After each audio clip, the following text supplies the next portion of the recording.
Actually આજ સુધીની મારી જે જર્ની રહી છે સાહેબ, એમાં બિલીવ મી એક પણ રૂપિયો મેં એક્સપોર્ટને લઈને ખોટો નથી કર્યો. Great. The two things I am always following.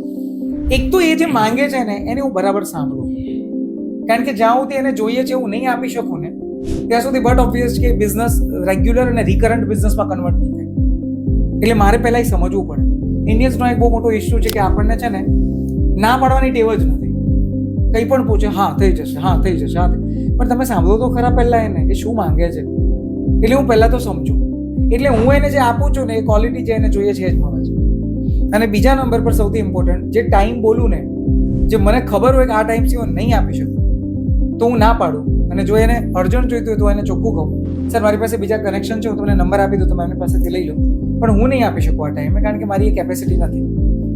એટલે માણસને વિશ્વાસ આવે કે ભાઈ આ સાચું બોલે છે, એટલે પછી પાછો 10 દિવસ મને વધારે આપે, કંઈ વાંધો નહીં, ચલો તમે જ કરીને આપો. એટલે ટાઈમલી ડિલિવરી.